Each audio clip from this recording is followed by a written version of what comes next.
A fiery horse with a speed of light, a cloud of dust, and a hearty hi-ho silver away.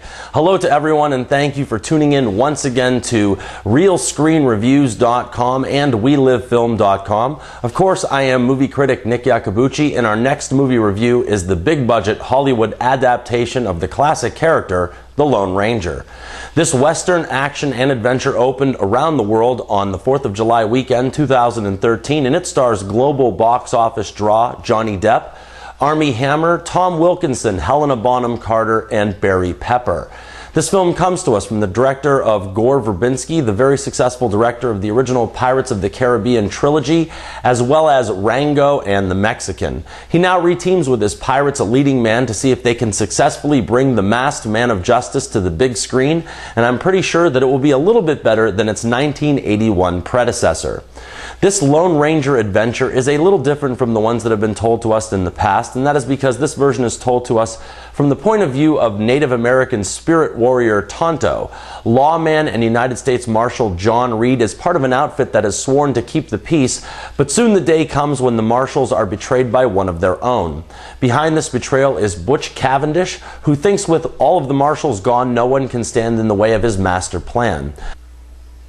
However, one member of the slaughtered unit survived, and after being nursed back to health by his Native American friend and confidant, the two will stop at nothing to bring justice to a land that has been cast in shadow.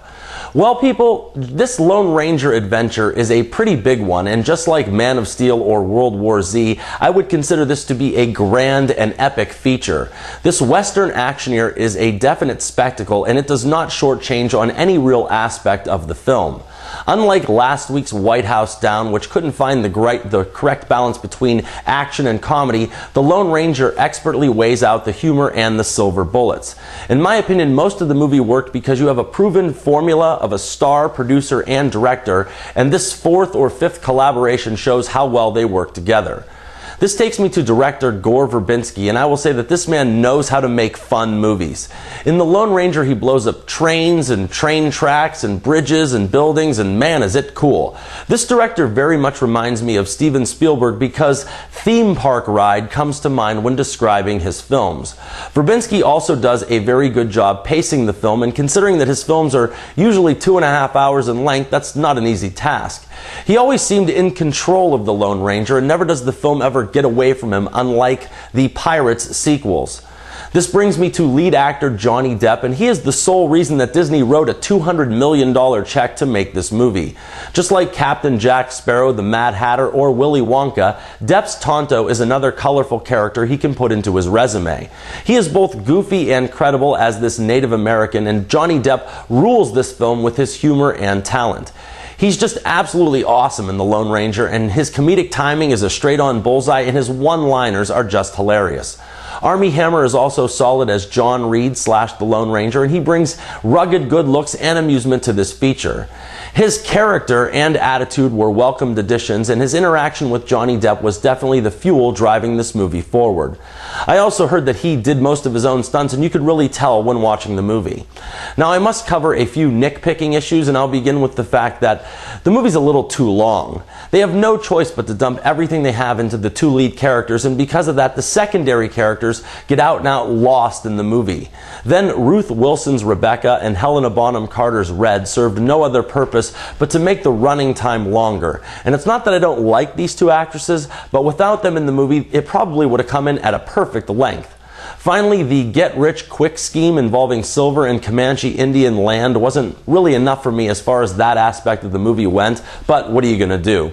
At 2.5 hours, The Lone Ranger was a tad too long, but it was a whole heaping saddlebag full of fun and entertainment. I love the fact that Tonto was the central character and narrator, and megastar Johnny Depp just nailed this character. Silver, the horse of the Lone Ranger, is appropriately named because he stole all of his scenes on the silver screen. He was fantastic, and he was much better than Warhorse or any of the horses that played Warhorse or any of the horses in any of the previous films where that's the star of the film. Lastly, I absolutely freaking loved the William Tell overture, and when they use it in this film, it's rousing and thrilling and so awesome that I wanted to leap out of my seat and applause. Nick's Real Screen Review is a very highly recommended 3 stars out of 4, and that's for the grand action spectacle known as The Lone Ranger. Well, I'm afraid that's all the time that I have today, and thank you so much for stopping by. If you have enjoyed this review, please click like below and give me a thumbs up, or subscribe to either or both We Live Film or Real Screen Reviews if you haven't yet already. I'm sure that I'll be returning soon enough with more movie and trailer reviews, and until next time, people, this is Nick Iacobucci saying I'm not always right, but only when it comes to the movies, and thank you for your attention.